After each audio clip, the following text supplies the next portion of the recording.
ውዶችዬ የምወዳችሁ እንዴት አላችሁልን? በአዲስ በቆንጆ ፊልም መተናል። ፊልሙ እንደምትወዱት እርግጠኛ ነኝ። ስለዚህ ላይክ እና ሰብስክራይብ ማድረግ እንዳይረሳ። ይበልጥኛል ለማበረታታት የምትፈልጉ ብቻ ደግሞ ቪዲዮዎቻችንን በቪፒኤን ማየት ትችላላችሁ። ወደ ቪዲዮ ፊልማችን ሲጀምር ሺንና ሞ እየተጋቡ ነበረ።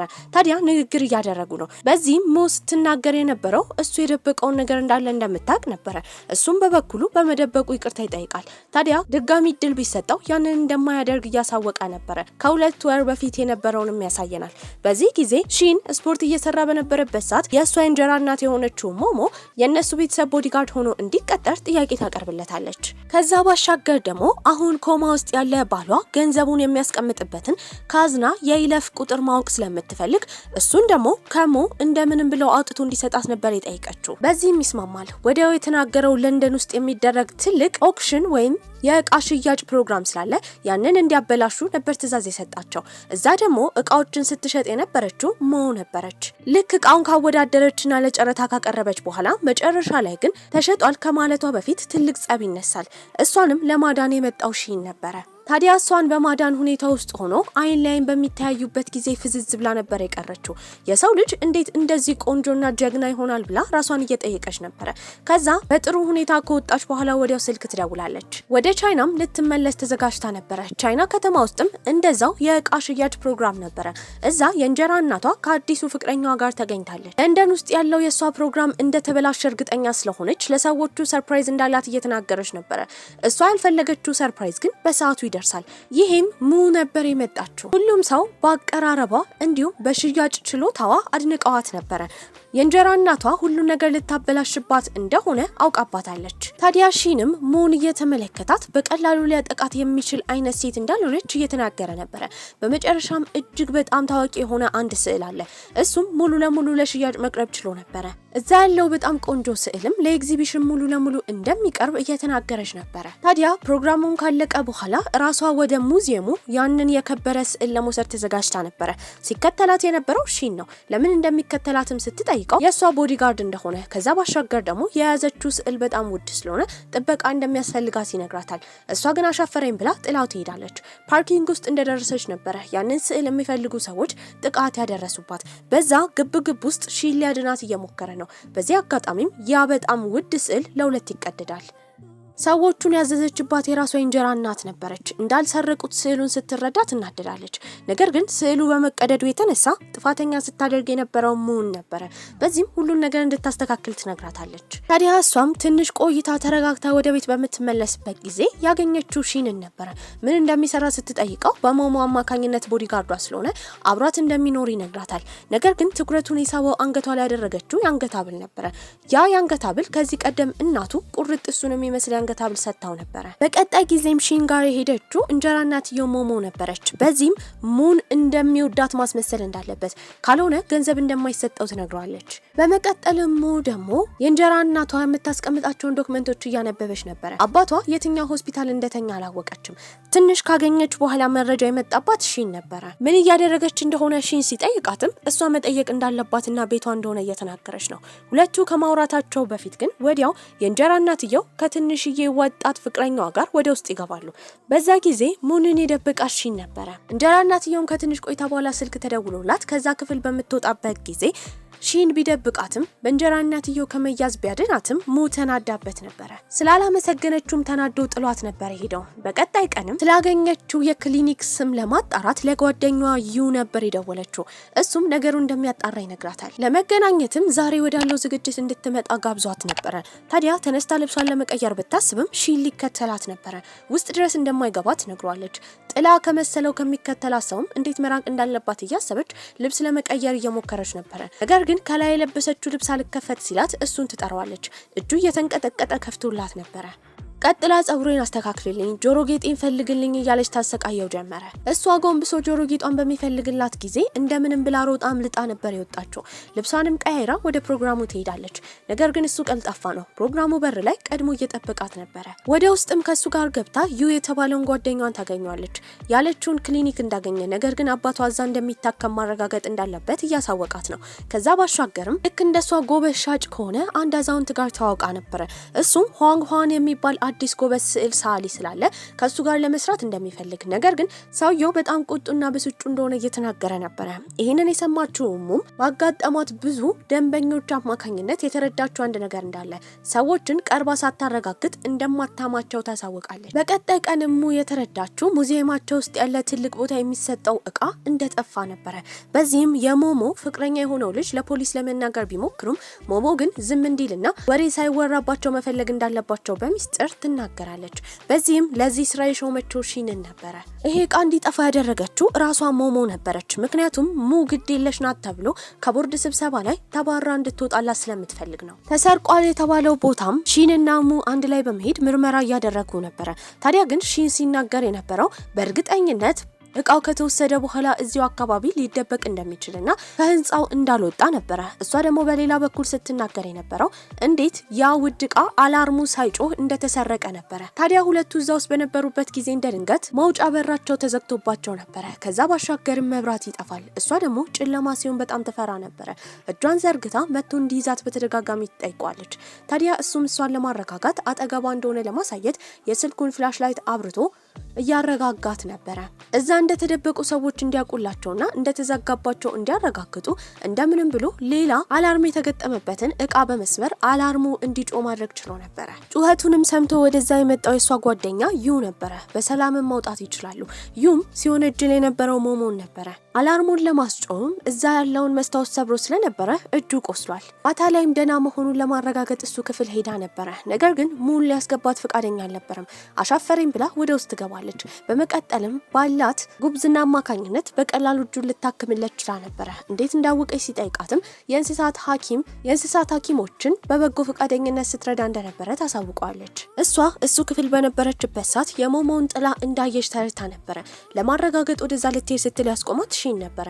እንደ ትላንትና ስላዳናት በሱ ምላሽ ምን ልትሰጠው እንዳሰበች እየጠየቃት ነው። ሁለቱ ፍጹም በሚቀራረቡበት ጊዜ ስልክ ይደወልላታል። የደወለላት ጓደኛዋ ዩ ነበር። የነገራትም ያለችው ክሊኒክ ውስጥ አባቷ እንደሚገኝ ነበር። ወዲያው ወደዛ ትሄዳለች።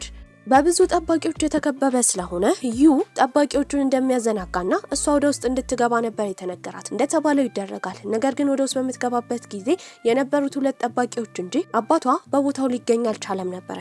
ወዲያው ሰዎቹ ጠርጥረው ማን እንደሆነች ይጠይቋታል። ጥቃት እንዳያደርሱባት የመጣው ሺን ነበር። እሱም እየቀለደ ሌላ ክፍል መግባት እንደፈለገችና ተሳስታ እንደሆነ ይናገራል። ታዲያ እሱም ሲናገር የነበረው እዚህ የመጣበትን ምክንያት ሞሞ ስልክ ስታወራ እንደሰማ አባትየው ካሁን ካለበት ክሊኒክ ወደ ሌላ እንዲዘዋወር እንዳደረገችውና እዚህ ጉዳት እንዳይደርስባት እሷን ለመጠበቅ እንደመጣ በመናገር ከዛ ቦታ ሊያስመልጣት ችሏል። ዩም አምልጦ ከመጣ በኋላ ሶስቱ እየሮጡ ከዛ ይወጣሉ። በቀጣይ ቀን ሞሞ ለሙ ስትነግራት የነበረው አሁን አባቴ ከማለት ይልቅ የጠፋውን ውድ እቃ ማግኘት እንዳለባት፣ ካልሆነ ግን ሙዚየማቸው እንደሚዘጋ እየነገረቻት ነው። ከዛ ባሻገር ምሳ ሰዓት ላይም ሁሉን ሰው ከሰበሰበች በኋላ ቪዲዮ ታሳይ ጀመረ። እዛ ቪዲዮ ላይ የሙ አባት እየተናገረ ነበረ። በዚህም በልጁ እንደሚኮራ፣ ነገር ግን ላሁኑ ድርጅቱ እንድታስተዳድርለት ስልጣን የሰጠው ለሚስቱ እንደሆነ እየተናገረ ነበረ። ታዲያ በዚህም አባቱ ያለው ነገር ልክ እንደሆነ፣ ነገር ግን ለዚህ ድርጅት በቂ መሆኗን ለማሳየት ጠፋ የተባለውን ውድ እቃ ታሳይ ጀመረ። ያገኘችው እዛው ድርጅት ውስጥ አንድ ቦታ ተደብቆ ነበረ። እንድትፈልግ ሀሳብ የሰጣት ደግሞ ከዚህ ቀደም ሺን ነበር። ምንም ማድረግ ስለማትችል ሞሞም ቅጥል እያለች እንኳን ደስ አለሽ ብላ ታጨበጭብላት ጀመረ። በዚህም ሺን አደጋ እንዳይደርስባት ስለ አባቷ ማጣራቷን እንድታቆም እየነገራት ነበረ። እሷ ግን ስለተጨነቀች ከተማ ውስጥ አለ የተባለ ሆስፒታል እንዳለ እየሄደች አባቷ እንደምትፈልግ ትናገራለች። በመቀጠልም ያስጠነቀቀችው እሱ ከሞሞ ጋር ከጀርባዋ ሆኖ ስራ እየሰራ ከሆነ እንደምትጎዳውና ምንም ነገር እንዳይደብቃት ትነግረዋለች። እሱም ፈራ ተባ እያለ አባቷ ያለበትን ቦታ እንደማያውቅ ይነግራታል። በቀጣይ ቀንም ሙና ዩ አንድ ላይ ሬስቶራንት ውስጥ ቁጭ ብለው ሺን ደግሞ በአቅራቢያቸው ሆኖ እየጠበቃቸው ነበረ። ታዲያ ዩ አጠገባቸው እንዲህ ከሚቆም ሌላ ቦታ እንዲሄድ ይነግረዋል። ነገር ግን ሺን ፍቃደኛ አልነበረም። እሷን የመጠበቅ ግዴታ ስላለበት ከአጠገቧ እንደማይርቅ ይናገራል። ያኔ እሷ አብራቸው እንዲቀመጥ ጥያቄ ታቀርብለታለች። ፓስታ ልትበላ ቀርቦላት ነበረ። ካሮቱንም እየመረጠች ነው። ይህንን ስታደርግ ያየው ሺን ግራ ተጋብተው ነበረ። ታዲያ ዩ እሷ የካሮት አለርጂ እንዳለባትና ሁሌ ካሮቱን እየለቀመች ለእሱ እንደምትሰጠው ይናገራል። ነገር ግን ፊቷ ላይ ትልቅ ሀዘን ይታይ ነበር። ዩም ምን ሆና እንደሆነ ይጠይቃታል። እሷም ሁዋንግ ኋን ስለተባለው ሰዓሊ እየተጨነቀች እንደሆነ ስዕሉ ከተቀደደ በኋላ እሱን የምታገኝበት ምንም መንገድ ስለሌለ እንዴት ልታገኘው እንደምትችል እንደተጨነቀች ታሳውቀዋለች። ሁዋንግ ኋን የተባለውን ሰዓሊ አንድም ሰው አንድ ቀን እንኳን አይቶ ታያቅም ነበር። ዩ ግን እንዳትጨነቅና እሱ ስዕል የሚሰልበትን ስቱዲዮ እንደሚፈልግላት ይነግራታል። በተሰጣትም አድራሻ መሰረት ወደ ቦታው ትሄዳለች። እዛ ያገኘችው የሁዋንግ ኋንን ጸሐፊ ነበረ። ታዲያ እሷም እንደሌለና ተመልሶ ሊመጣ እንደሚችል እየተናገረች በነበረበት ሰዓት ከኋላ የነበረው ሺን መነጽሩን ነበር ያወለቀው። ተላላኪውም እንዳየችው ትደነግጣለች። ምክንያቱም ታዋቂው ሰዓሊ ሁዋንግ ኋን ሺን ነበረ። ቁጭ ብላ እንድታናግራትም ከነገረቻት በኋላ ሙ ስትናገር የነበረው ከሁዋንግ ኋን ጋር አንድ ላይ መስራት እንደምትፈልግ ነበረ። ሺንም ስቱዲዮን እየተዛዛረ እያየ የራሱ ፎቶ የተቀመጠበትን ፍሬም ወደ ታች እየሸፈነው ነበረ። በዚህም ተላላኪዋ በመቀጠል የተናገረችው ሺን እንዲረዳት የድርጅቱ ካሜራ እየሰራ እንዳልሆነና ለብቻው ሊረዳት እንዲመጣ ነበር የነገረችው። እሱም እሺ ብሎ ይሄዳል። ታዲያ ልታወራው ነበር የፈለገችው። ለምን ማንነቱን እንደደበቀ እየጠየቀችው ነው። ያኔ እሱ ዝም እንድትልና ፍላሽ እየሰጣት ነበረ። እዛ ውስጥም መረጃ ልታገኝ እንደምትችል እያሳወቃት ነው። ታዲያ ሁለቱ ፍላሽ በሚቀያየሩበት ጊዜ የመጣችው ሙ ነበረች። በማስቀየስም ሺን ሲናገር የነበረው ካሜራው መልሶ እንዲሰራ ያለ አፕሊኬሽን እዛ ፍላሽ ውስጥ ስላለ ኢንስታል እንድታደርገው ይነግራል። ወዲያው ለሷ ስልክ ከተደወለላት በኋላ አባቷ ያለበት ሆስፒታል እንደታወቀ ይነገራታል። ፈጥና ከሺን ጋር ትሄዳለች። ነገር ግን ሆስፒታል ውስጥ አሁንም አባቷ ልታገኙ አልቻለችም። ዶክተሮቹም ሲነግሯት የነበረው በተደጋጋሚ አባቷ ከሆስፒታል ወደ ሆስፒታል እየተዘዋወረ ስለሆነ ለጤንነቱ መጥፎ እንደሚሆን ነበር። ይሄንን የሰማው ሺንም አባቷ እንደዚህ አይነት ከሆስፒታል ወደ ሆስፒታል የመዘዋወር ሁኔታ ውስጥ ከሆነ እንዴት ከዚህ ቀደም ቦርድ ስብሰባ ላይ ያየችውን ቪዲዮ እንደቀረጸ ነበረ። በዚህም የተረዳችው ያ ቪዲዮ ፌክ እንደሆነ ነው። እዛ ሆስፒታል ሊሄዱ ሲሉ ግን ፊቱ ላይ ትልቅ ጠባሳ ያለ የሚያስፈራ ልጅ ወደ እነሱ እየመጣ ነበረ። ይሄንን ያየው ሺን እያጣደፈ ወደ ሊፍቱ ከወሰዳት በኋላ ወደ ታች ወርዳ እንድትጠብቀው ይነግራታል። ለመደባደብ ተዘጋጅቶ ነበረ። እሷ ግን ሊፍቱ ውስጥ ከገባች በኋላ ምን ይሆናል ብላ በማሰብ ተመልሳ እሱ ጋር መታ ነበረ። የደረሰችው እንደ ድንገት ሰውየውና ሺን እያወሩ የነበረው ሺን ቦዲጋርዶችን እንዲሁም ጠባቂዎችን የሚያሰለጥን ትልቅ ድርጅት እንዳለው ሲያወሩ ነበረ። ይህንን ስትሰማ በጣም ትገረማለች። እንደ ዋሻት እንደ ደበቃት ነበር የተረዳችው። ልጁም ወዲያው በወሬው እንደተዘናጋች እሷ ካየ በኋላ በስለት ሊወጋት ሲል ወዲያው ሺን ልጁን ይደበድበው ጀመር። እሷም ትልቅ ድርጅት ካለው ለምን እነሱ ጋር እየሰራ እንደሆነ ለምን እንደቀረባትስ ጥያቄ ታቀርብለት ጀመረ። ያኔ የተናገረው ነገር ከሷ ህይወት ጋር ምንም ያገናኘው እንደሌለና የራሱ የሚፈልገው ነገር እንዳለ አንድ ቀን እውነቱን እንደሚነግራት ያሳውቃታል። ዝም ብላ እንደማትተው በተረዳበት ጊዜ እናቱ በጣም ታማ እንደነበረ፣ ነገር ግን በዛ ጊዜ ውስጥ ብዙ ጊዜ ከነሱ ድርጅት ገንዘብ እየተላከለት እንደሆነና ያንን ገንዘብ ማን እንደላከለት ማጣራት እንደሚፈልግ ይነግራታል። ምንም ቢሆን ግን ደብቋታል። በዚህም ከዚህ በኋላ ልታናግረው ስለማትፈልግ ተናዳ ጥላው ትሄዳለች። ስለሱም በምታጣራበት ጊዜ እሱ ያለው ድርጅት የእንጀራ አባቱ ድርጅት እንደሆነና ያን ያህል የራሱ የሆነ ድርጅት እንደሌለው ትረዳለች። እውነቱን እንደሆነ በማሰብም እሱን ለማግኘት ክፍሉ ነበር ሄደችው። እሱም ወደ ውስጥ እያስገባ ይቀርባት ጀመረ። ለምን እንደመጣችስ ይጠይቃታል። እሷም ስትናገር የነበረው ከሷ ጋር አብሮ እንዲሰራና እሷ የእንጀራ እናቷ ሞሞን እንደምታጋልጥ፣ በምላሹ ደግሞ እሱ ከነሱ ድርጅት ማን ብር እንደሚልክለት እንደሚያረጋግጥ ነበር ስታሳውቀው የነበረው። ነገር ግን ከዚህ ሁሉ ውስጥ ለሱ ልትሰጠው የምትችለው ነገር ምን እንደሆነ ይጠይቃት ጀመረ። እሷም ስለ ጥቅሙ ብቻ ማሰብ እንደሌለበት እምቢ ካንቺ ጋር አልሰራም ካላት ማንነቱን ለሞሞ እንደምትናገር ታሳውቀው ጀመር። በቀጣይ ቀንም ወደ ድርጅቱ በምትሄድበት ጊዜ ስለሷ ወሬ ተነስቶባት ነበረ። ሆን ብላ ያንን ውድ ስዕል እንደቀደደችውና ለራሷ ለማስቀረት እንደፈለገች ይነገር ጀመረ። ከዚህ ሁሉ ጀርባ ሞሞ እንዳለችበት እርግጠኛ ነበረች። ምንም እንደማታውቅ የምታስመስለው ሞሞ ደግሞ በጩኸት ስትቆጣት የነበረው የድርጅታቸውን ስም እንዳበላሸች ነበረ። በመቀጠልም የድርጅታቸው ወጪ ገቢ በጣም እየቀነሰ እንደሆነ ከዛ ባሻገር ደግሞ ሁዋንግ ኋን የተባለው ሰዓሊ በህግ ሊቀጣቸው ማዘዣ እንዳወጣባቸው የሚያሳይ ወረቀት ተሰጣታለች። ይህንን የሰማው ሺን ተደናግጦ ነበረ። ምክንያቱም ሁዋንግ ኋን የሚባለው ሰዓሊ እሱ ነው። እሱ ደግሞ ምንም አይነት የክስ ወረቀት አላወጣም ነበር። እሷ ጭራሽ ማመን አልፈለገችም ነበረ። ሺንም እንድትረጋጋና እንድታስብበት ይነግራታል። ታዲያ ግን የተረዳችው አሁንም ሙ እሷ የምታደርገውን እያንዳንዱን ነገር ሺን ለሞሞ እንደሚናገር ነበረ። መኪና ውስጥም ሆነው ወሬ በማቀበል ላይ ጎበዝ እንደሆነ ትነግሯለች። እሱም ሞሞ እንድታምነው ትንሽ መረጃ እውነታውን እየወሰደ መስጠት እንዳለበትና በምላሹ እሷን እንደሚያጠቋት እየነገራት ነበር። በአሁን ሰዓት ማግኘት የምትፈልገው ሁዋንግ ኋንን ነበረ። እንደ ትላንትና ከሱ ጋር አብራ ለመስራት ጸሐፊዋን አናግራ እንደነበረ፣ አሁን ግን ለምን ክስ እንዳነሳባት ለማወቅ ወደ ቦታው በመሄድም ጸሐፊዋን ታናግራት ጀመረ። ታዲያ ጸሐፊዋን ባገኙበት ጊዜ ለምን የክስ ወረቀት እንዳወጡባት ትጠይቅ ጀመረ። ታዲያ ሴትዮዋም የውሸት እንደሆነና እነሱ ምንም እንዳላደረጉ ታሳውቃለች። እሷን በመቀጠል በመቀጠል ኋንጓንን ካላገኘው ብላ ሙ ድርቅ በምትልበት ጊዜ ጸሐፊዋ በተደጋጋሚ ስታይ የነበረው ሺንን ነበረ። ሙ ሳታይ እሺ የሚል ምልክት ያሳያታል። ጭንቅላቱ እንደነቀነቀ ባየችበትም ጊዜ ወደ ውስጥ እንድትገባ ትነግራታለች። እሱ በጓሮ ዞሮ ቶሎ ብሎ ልብሱን ከቀየረ በኋላ እየሳለ እንደሆነ ማስመሰል ጀመረ። እሱም ጀርባውን ብቻ ሰጥቷት ሲነግራት የነበረው ከሷ ድርጅት ጋር መስራት እንደሚፈልግ ከዛ ባሻገር ደግሞ ምንም አይነት የህግ መቀጮን የሚያሳይ ማውጫ እንዳላወጣባት ይነግራት ጀመረ። እሷም እሺ ብላ ደስ ብሏት ትወጣለች። ታዲያ በመጨረሻም እሱ እንደሆነ ሺን ማየት እንችል ነበረ። ታዲያ እሷ ከክፍሉ በምትወጣበት ጊዜ ተደብቆ ደግሞ ልብሱን ቀይሮ ውጪ ቦዲጋርዷን ሆኖ ይጠብቃት ጀመር።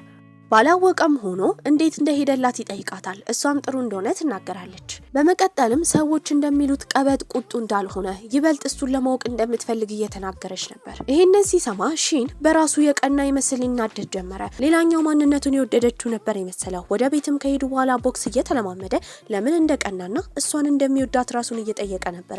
ይሄ የፍቅር ስሜት መች እንደጀመረውም አያውቅም። እሷን ቦክስ ለመለማመድ በመጣችበት ጊዜ ደረቱ ላይ ያለውን ጠባሳ ነበር ያየችው። ጠባሳውም የመች እንደሆነ ትጠይቋለች።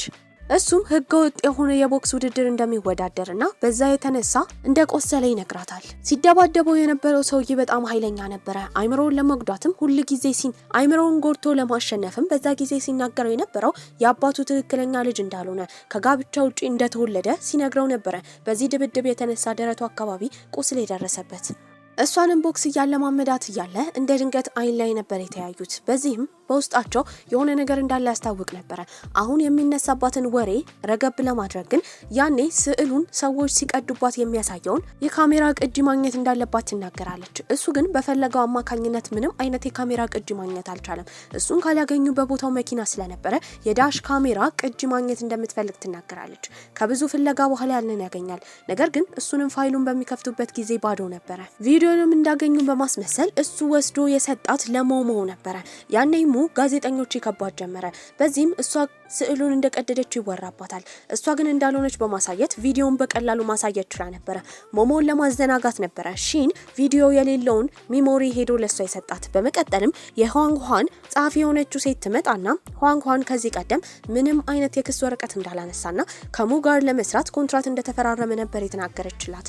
ወሬዎቹ ሁሉ ጠፍተውላት ነበረ። ነገሮች ስለተስተካከሉላትም የሱን ጸሐፊ አመስግናው ነበረ። ከዛ ባሻገርም ጸሐፊያ ከወጣች በኋላ በተደጋጋሚ ኋንጓን የተባለውን ሰዓሊ እያመሰገነችው ነበረ። ታዲያ ይህንን የሰማው ሺን ግን ይቀና ጀመረ። እሱንም ማመስገን እንዳለባት እንደረዳት እየነገራት ነው። እንደቀናም ትጠይቋለች። እሱም እንዳልቀና በመደናገጥ መልሶ ይነግራታል። ሞሞም ነገሮች ለሙ እየተስተካከሉ እንደሆነ በምታይበት ጊዜ በጣም ትናደዳለች። በዚህም ለፍቅረኛዋ ስትናገር የነበረው እንደምንም ብሎ ኋንጓን የተባለው ሰዓሊ እሷ ላይ የክስ ወረቀት እንዲያወጣባት ማድረግ እንዳለባቸው ነበረ። በመቀጠልም ሺን ይመጣል። እሱም አንድ የጠረጠረው ነገር እንዳለ ምናልባት መኪናዋ ላይ ሙ ጂፒኤስ ገጥማባት ሊሆን ስለሚችል ማጣራት ስለፈለገ የመኪናዋን ቁልፍ ነበር የጠየቃት። እሷም እሺ ብላ ትሰጣለች። በመቀጠልም እዛ እሷ መኪና ጋር ስትጠብቀው የነበረችው ሙ ነበረች። ውስጥ ገብተው ለማጣራት እየሞከሩ ነበረ። ከትንሽ ቆይታ በኋላ ግን የሞሞ ፍቅረኛ ነበር የመጣው። ወዲያው መደበቅ ስላለባት እሷ የተደበቀችው መኪና ውስጥ ነው። በዚህም እሷን ለመሸፈን ደግሞ እሱ ውስጥ ይገባል።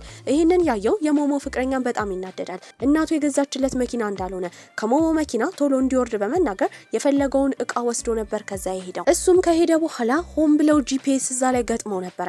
በዚህም የእንጀራ እናትየው አባትየውን ለማየት በምትሄድበት ጊዜ እሱ ወዳለበት ሆስፒታል ሙ በመጨረሻ መሄድ ችላ ነበረ። አባቷ አጠገብም ቁጭ ብላ እያለቀሰች ነበረ። ለብዙ ጊዜ ይህን ጊዜ ስትናፍቀው እንደነበረ ትናገራለች። ታዲያ አባቷንም ወደ ሌላ ሆስፒታል ወስዳ በግሏ ለማሳከም ነበር ያሰበችው። ዶክተሮቹ ግን እያስጠነቀቋት ነበረ። ባለበት ሁኔታ ከአንድ ሆስፒታል ወደ ሌላ ሆስፒታል መዘዋወር ለሱ መጥፎ እንደሆነ ይነግሯታል። ውሳኔዋን እንደማትቀይር ልትናገር ስትል በሰዓቱ የመጣችባት የእንጀራ እናትየው ነበረች። በዚህም እሷን እንዴቷን ትናገራለች። አንዳቸው ከዚህ ሆስፒታል አይወጣም በሚሉበት ጊዜ ዶክተሩ የቤተሰብ ችግራቸውን ተስማምተው ውሳኔያቸውን እንዲያሳውቁት ይናገራል። ታዲያ ሞሞን በንዴት ከዛ ትወጣለች። እሷም ስትናገር የነበረው አባትየው ከኮማ መንቃት እንደሌለበት ነበረ። የድሮን በሚታይበት ሰዓት አሁን ልጅ እግር ከሆነው ፍቅረኛዋ ጋር በምትሳሳምበት ጊዜ አባትየው አይተው ነበረ በድንጋጤ ኮማ ውስጥ የገቡት። ከዛ ጊዜ ጀምሮ ለአባትየው በተደጋጋሚ የተለያየ መድኃኒት እየሰጡ ከኮማ እንዳይነቃ ያደረጉትም እነሱ ነበሩ። የተጨነቀችውን ሙ ያየው ሺንም ሺንም እንደምንም ብሎ አባቷ እንደሚንከባከብላት ያሳውቃታል። ነገር ግን እሱም ከዓላማው ዘነፍ አልለም ነበረ። ለእናቱ መታከሚያ በተደጋጋሚ ገንዘብ ሲልክለት የነበረው ሰው ማን እንደሆነ ለማጣራት እየሞከረ ነው። እሱም የጠረጠረው ምናልባት የሙ አባት ይሆናል ብሎ ነበረ። ብሩን የሚልከው የሙ አባት ከሆነ ደግሞ ከእናቱ ጋር ግንኙነት ሊኖረው ስለሚችል ምናልባት የሙ አባት የሱም አባት ይሆናል ብሎ ጠርጥሮ ነበረ። ወዲያው የአባትየውን ጸጉር በመውሰድ ከራሱ ጋር በማድረግ ለዲኤንኤ ምርመራ ልኮ ነበረ። ሙንም ከድርጅቱ ለማስወጣት ሞሞ ያደረገችው ነገር የቦርድ ስብሰባ በመሰብሰብ አባቷ እንዲታመምና የአባቷን ቦታ ለመተካት እየሞከረች ያለችው ሙ እንደሆነች ትናገርባታለች። እሷም እንደዛ እንዳልሆነና ለአባትየው በተደጋጋሚ መርዝ እየተሰጠው እንደሆነ እየተናገረች ነበረ። የቦርድ ተሰብሳቢዎቹን ግራ ይጋቡ ጀመር። ታዲያ ነገሩ ባይስተካከልላትም ሞሞ እንደምንም ብሎ ሚስጥሩ ከባሏ ጋር እንዲሞትላት ስለፈለገች አባትየውን ለማስወገድ አስባ ነበረ። ሺን ከሙ ጋር ጊዜ ባሳለፈ ቁጥር እየወደዳት ነው። ጸጉሯን እየዳበሰ ሊያበረታታት ቢፈልግም ምናልባት እህትና ወንድም ሊሆኑ ስለሚችሉ የዲኤንኤ ምርመራው እስኪደርስ ድረስ መጠበቅ እንዳለበት ያስባል። በዚህም ለሙ ስልክ ይደወልላታል። አባቷ እንደሞተ ነበር የተነገራት። በጣም ትደነግጣለች። እንጀራ እናትየው ጋር በመሄድም ሚስጥሯ ከአባትየው ጋር ይሞታል ብላ ከጠበቀች ጅል እንደሆነችና እንደምንም ብላ የአባቷን ሀቅ እንደምታወጣ እየተናገረች ነበረ። ታዲያ ሞሞ ግን ተጎጂ እንደሆነች ሰዎች እንዳዩላት እያስመሰለች ነበረ። ሙ በጣም ከባድ ሀዘን ውስጥ ትገባለች። አጠገቧ የነበረው ሺን ነበር፣ ያጽናናት ጀመረ። ታዲያ በቅርቡ የአባትየውን ኑዛዜ ስለሚነበብ ሞሞ ምንም ማድረግ አልፈለገችም። ሙሉ ለሙሉ ነገሩን ሙ እንድትቆጣጠረውና እሷ ከወረሰች በኋላ ውርሷን እንዳለ ለመቀማት ነበር ያሰበችው። በቀጣይ ቀንም ደህንነቷን ለማወቅ ጓደኛዋ ዩ ራሱ መጥተው ነበረ። ዛሬ ውሉ የሚነበብበት ቀን ነው። ታዲያ የአባቷንም የመጨረሻ ኑዛዜ ለማንበብ በሄደችበት ጊዜ ጠበቃው እንድታነብ ወረቀቱን ይሰጣታል። ስታነብም አባትየው ሙሉ ለሙሉ ንብረቱን ሆነ ገንዘቡን የምትወርሰው እሷ ካገባችና ከወለደች ብቻ እንደሆነ የሚያሳይ ኑዛዜ ነበረ ትቶ የሞተው። ይህንን ስታይም በጣም ትናደዳለች። ሞሞም ምን እንደሆነ ስትጠይቃት ልትነግራት አልፈለገችም ነበረ። ሚስጥሩን ማወቅ ስለፈለገች ግን ጠበቃውን በገንዘብ በማታለል ጽሁፉን ሞሞ ማንበብ ችላ ነበረ። አሁን ሙ ግራ ተጋብታለች። ማንን ማግባት እንዳለባት አታውቅም ነበረ። ዩም ይህን ዜና ከሰማ በኋላ ከድሮ ጀምሮ ስለሚወዳት ይህን አጋጣሚ በመጠቀም ሊያገባት ነበር ያሰበው። ለመጨረሻ እየቀረባት ያለው ሺን ስለሆነ እሱን አግባኝ ብላ ነበር የጠየቀችው። እሱ ግን ገና የዲኤንኤ ምርመራው ስላልደረሰው እህትና ወንድም ሊሆኑ ስለሚችሉ ሌላ ኃጢአት ውስጥ ከመግባት እንደማያገባት ይናገራል። እሱን አግባኝ እንዳለች የሰማው ዩ ደግሞ በጣም ይናደድባታል።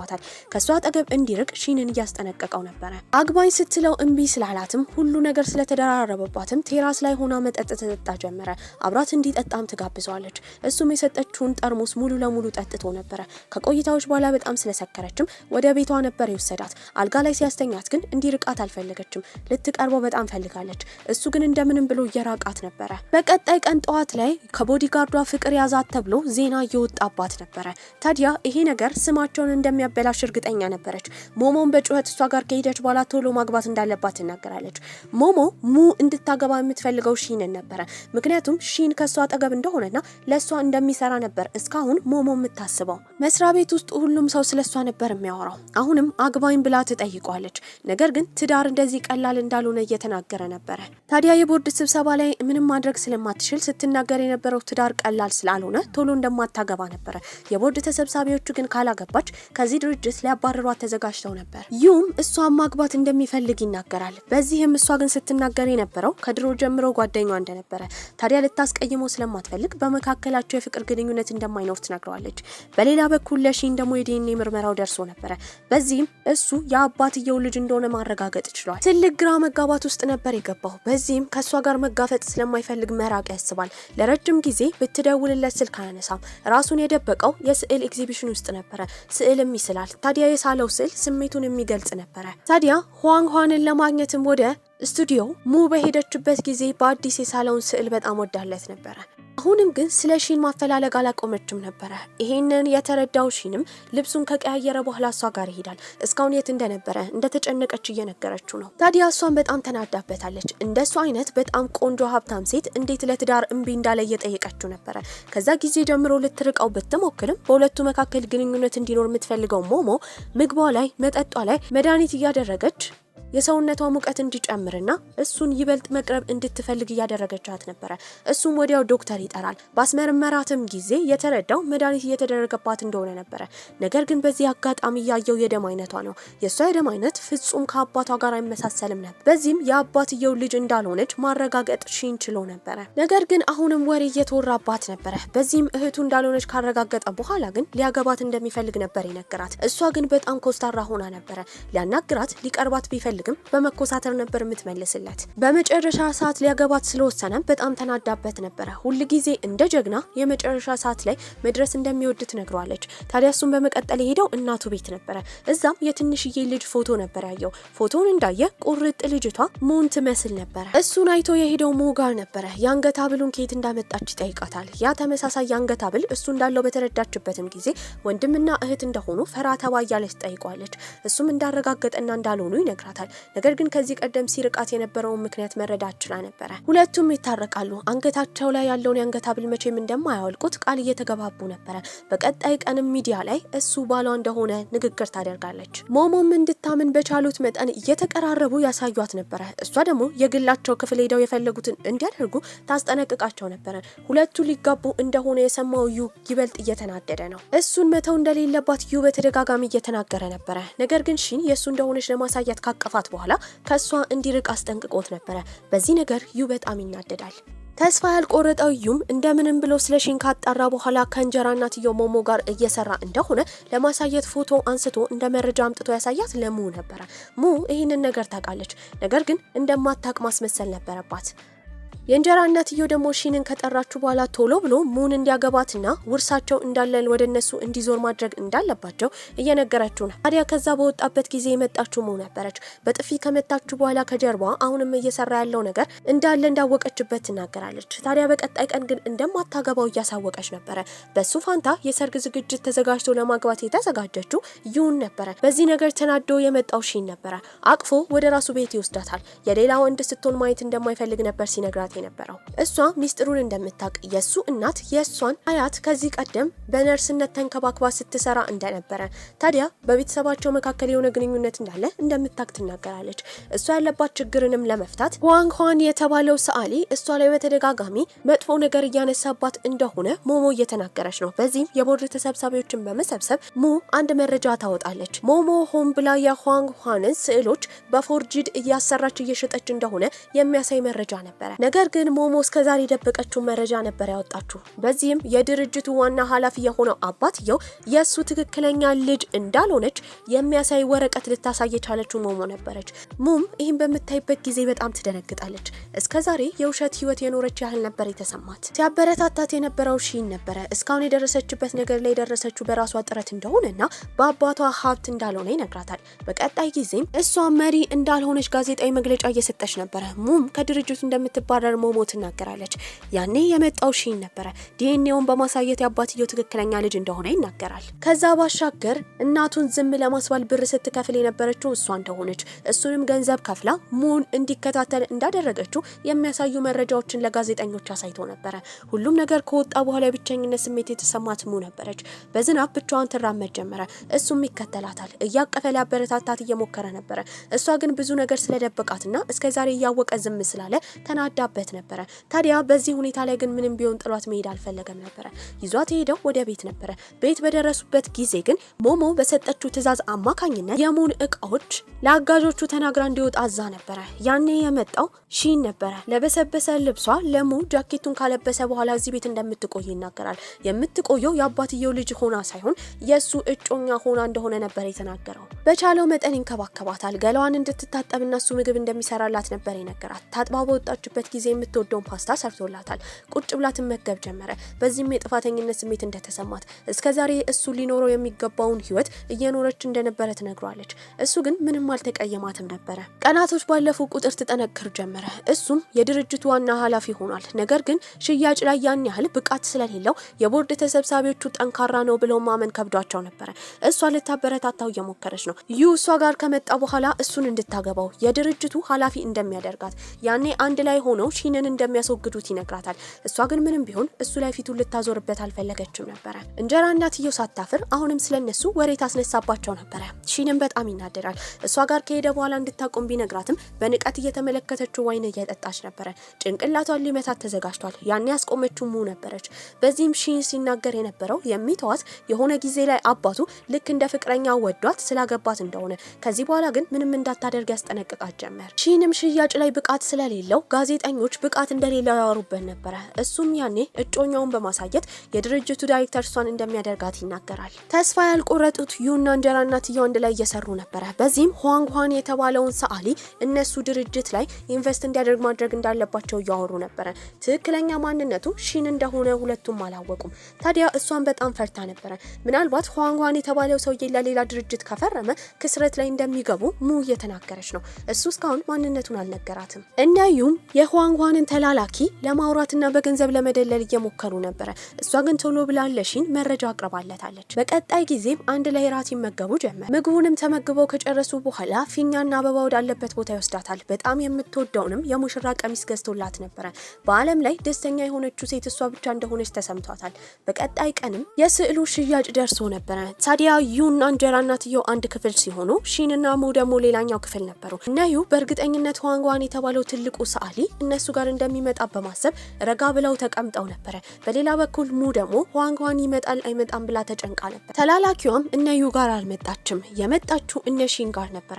ለሱም ቀጥታ ስዕሉን ትሰጠዋለች። ስዕሉንም ይዞ ወደ መድረክ ይወጣል። ታዲያ እሱም በመጨረሻ ማንነቱን ለሰዎች ማሳየት ችሎ ነበረ። ይሄን ስትሰማ ሙ ራሱ በጣም ደንግጣለች።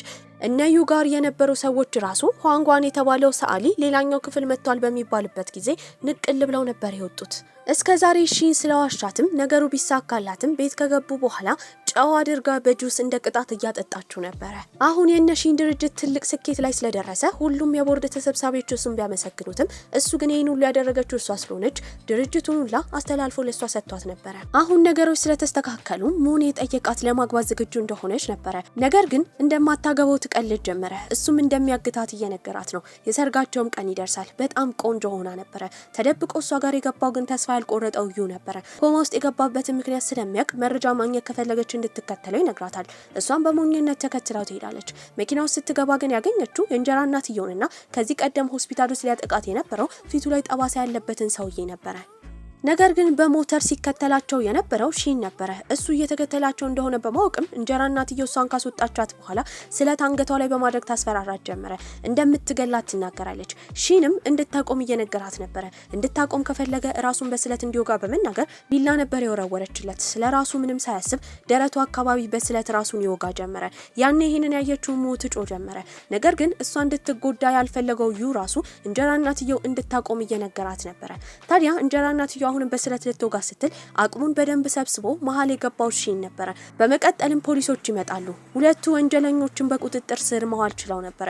ከትንሽ ቆይታ በኋላ እሱ ራሱን ይስታል።